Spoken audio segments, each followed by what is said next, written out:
Welcome to The One Show with Adrian Shaw. And Christine Blakey. And forget the Brits, the Oscars and all that nonsense. Tonight we have a real award winner. Oh yes, hottest spectacle wearer 1998. Winner. Most fanciable man on the planet 1999. Winner again. Rear of the year 2003, runner-up. No, winner. What a guy. It's Ronan Keating. Thank you.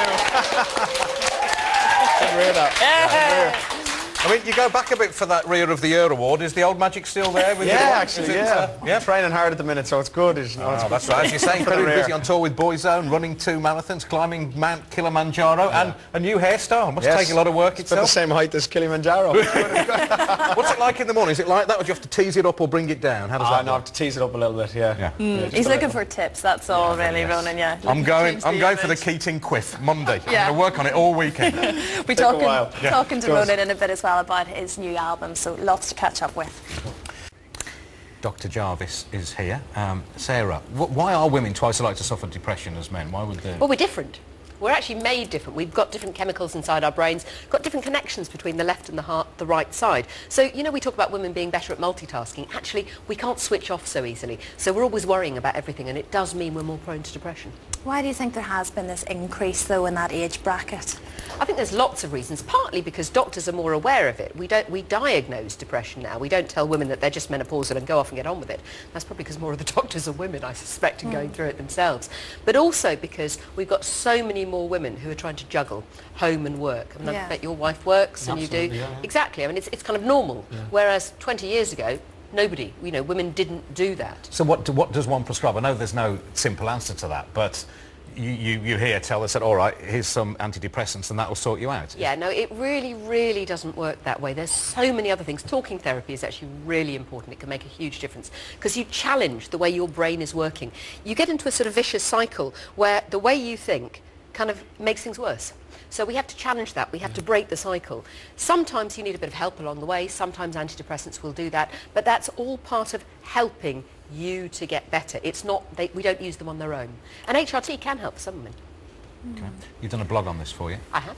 Sarah, thanks very much. Yeah. That's on the website. bbc.co.uk/The One Show. There's lots more on there. Thanks, Sarah. Ronan, you're a happily married man, of course. Yes, but over the years, you must have got used to things like this.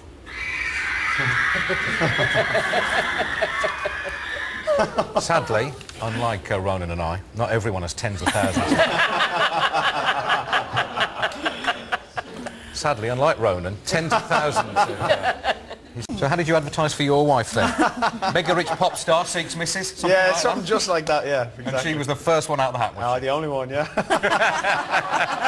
Well, don't believe that for a minute. We've got some classic personal ads here from the last century. I love these. From 1910, That one's 1910, yeah. This is it says, Professor, 42 years old, with money, wishes to make the acquaintance of a Christian young lady who may be poor with a view to marriage. I don't think you really wanted a Christian. Why did you give that one up, eh? 1928, bachelor age, 23, medium complexion, well-built and strong, sailor on submarine, just won competition for good looks, wonderful eyes, not hiding his light under a bushel, is he? Wishes to meet a young girl, 21 to 23. It's just like mine. The best one, this. Next one, date unknown, bachelor, 19, wishes to correspond with young lady of about the same age, knowledge of Morse telegraphy preferred. I insist on Morse telegraphy. All the time. Hopeless trying to forge a relationship with somebody who doesn't know their Morse code. That's what I've found for sure. It is. Tell us about your new album then.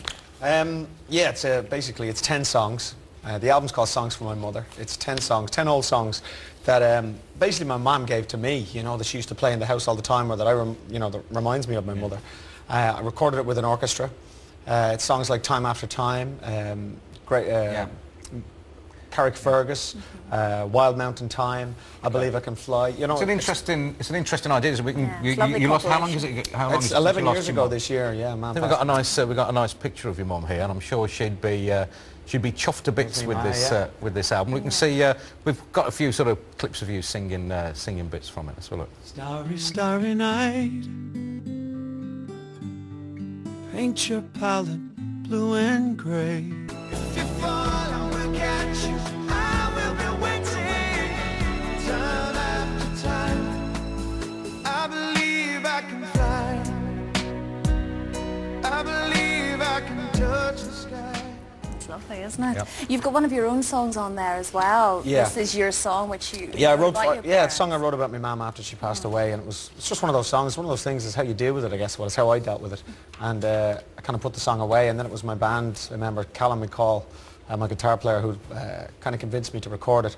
And it's a beautiful song. I'm glad I did it now. And so we recorded it with the orchestra as well. It's on the album. Yeah. But when you've written your own and it's sitting there next to some of the all-time classics, Yeah, it's tough. it must be a frightening. It's a frightening. It was thing. frightening making the album full stop. I mean, walking into a room with 40 members from an orchestra is, it was quite tough, but a wonderful experience, and I really, really enjoyed it. Yeah, it's a good mix. Songs for My Mother. It's out on March 16th. Yes, it is appropriately indeed. enough, of Time course. for Mother's Day, funny enough. Ronan, we all want to know as well. Boyzone. Yes. When are we seeing you boys back on the stage? When does it kick off? There's got to be a tour, obviously. Yes, we're coming back up. May and June on tour in the UK and Ireland. Really looking forward to it. And actually, we can just announce now Owen Quigg from the X Factor. Oh, yeah. Yeah, he's going to be supporting us on the tour, so that's confirmed. Very excited about that. That'll get the girls screaming Yeah, as really. well. He's a good lad. We sang with him in Dublin over Christmas, and he was also at the Childline gig with us in Dublin. So a good lad, so much confidence for his age, unbelievable. But yeah, so he's on the tour. So May, June in the UK and Ireland. That's Well, he's a boy, but I mean, with respect, you've got a few miles on the clock, you like. It should be rebranded men's I album by now. know. You're not boys We're anymore. a man band, is that what they call it now? Yeah. Man band, that's quite good, I like that. It's going to be great, though. I think it's wonderful seeing you guys back. Honestly, we're having more fun now than we ever had before. We'll have a new studio album out for Christmas as well. So really excited. We're having a good time. We're enjoying each other's company. Excellent. Yes, if you